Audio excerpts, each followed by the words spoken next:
শুধু চুইংগাম না, জাকের আলী এখন গোটা ম্যাচ খাচ্ছেন। সহজ ম্যাচ কিভাবে হারাতে হয় চুইংগাম খেতে খেতেই তিনি সেটার মহড়া দেখান। সবাই সিঙ্গারার সঙ্গে সস মিশিয়ে খান, তবে জাকের চুইংগামের সঙ্গে ডট বল মিশিয়ে খান। পৃথিবীতে 7টি আশ্চর্য রয়েছে। জাকের আলীর অফসাইডে খেলা শটকে চাইলে অষ্টম আশ্চর্য হিসেবে ঘোষণা করা যায়, কেননা এই জিনিসটা হ্যালির ধূমকেতুর মতো 100 বছরে একবার দেখা যায়। বাচ্চা ভূমিষ্ঠ হওয়ার পর যেমন কান্না ছাড়া কিছুই করতে পারে না, তেমনি জাকের আলী ক্রিজে এসে লেগ সাইড ছাড়া কোনো শট খেলতে পারে না। সেই লেগ সাইডে খেলতে গিয়েও কখনো কখনো তাকে হামাগুড়ি দিতে হয়। লাইলির প্রতি মজনুর টান, জুলিয়েটের প্রতি রোমিওর টান নিয়ে অনেক সিনেমা হয়েছে। এখন লেগ সাইডের দিকে জাকেরের টান নিয়ে সিনেমা বানানো সময়ের দাবি। শুটিং করা লাগবে না, জাকেরের ব্যাটিং হাইলাইটস দিয়েই সিনেমা হয়ে যাবে। সিনেমার নাম হবে লেগ সাইড থেকে জাকের বলছে।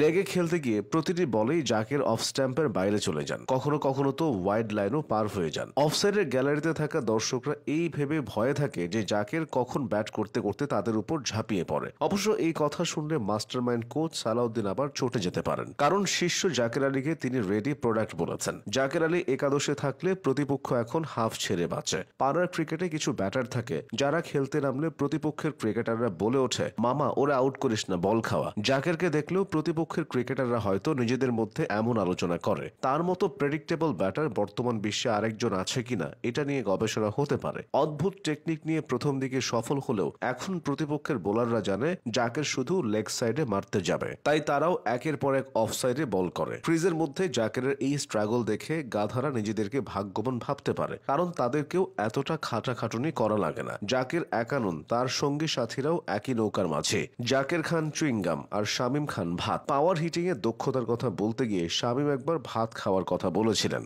কিন্তু ইদানিং তিনি ভাতের থেকে ডাকই বেশি খাচ্ছেন। ক্রিজে আসতে তার দেরি হয়, তবে প্যাভিলিয়নে ফিরতে মোটেই দেরি করেন না। খাবার নষ্ট করা যেমন পাপ, বল নষ্ট করাকেও শামিম পাপের তালিকায় নিয়ে গেছেন। এই জন্যই কোনোভাবে তিনি বল নষ্ট করতে চান না। তার খারাপ খেলার আরেকটা কারণ থাকতে পারে, হয়তো নিত্যদিনের খাবার তালিকা থেকে তিনি ভাতের পরিমাণটা কমিয়েছেন। তাই এক ম্যাচে রান করলে 10 ম্যাচে তাকে খুঁজে পাওয়া যায় না। খুঁজে পাওয়া যায় না গর্বিত ঢাবিয়ান এবং স্টার বয় তাওহিদ হৃদয়কে। টি-20তে শেষবার তিনি বলার মতো একটা ইনিংস খেলেছেন, তাও প্রায় 7-8 ম্যাচ পার হয়ে গেছে। বড় ভাই মুশফিক ও তামিম যেমন বারবার ব্যর্থ হয়েও টি-20 দলে অবধারিত চয়েস ছিলেন, হৃদয়ের বেলাতেও ঠিক তাই হচ্ছে। বড় ভাইদের লেগাসি ধরে রাখতে তিনি আপ্রাণ চেষ্টা করে যাচ্ছেন। তার সমসাময়িক তানজিদ যেখানে 41টা টি-20 খেলে 9টা 50 করে ফেলেছে, হৃদয় সেখানে 50টার বেশি ম্যাচে 50 করেছে মাত্র 4টি। মুশফিক ও তামিমরাও 1.5 যুগের টি-20 ক্যারিয়ারে মাত্র 6-7টা করে 50 করতে পেরেছিল। বাঘের বিকল্প নাকি বাঘ হয়। বাংলাদেশে বিকল্প বলতে আছে এনামুল বিজয় ও নাইম শেখরা। এদিকে স্কোয়াডে জাকেরের বিকল্প হিসেবে আছেন নুরুল হাসান সোহান। যমজ ভাইদের যেমন সবকিছুতে মিল থাকে, তেমনি জাকের আর সোহানের মাঝেও অনেক মিল।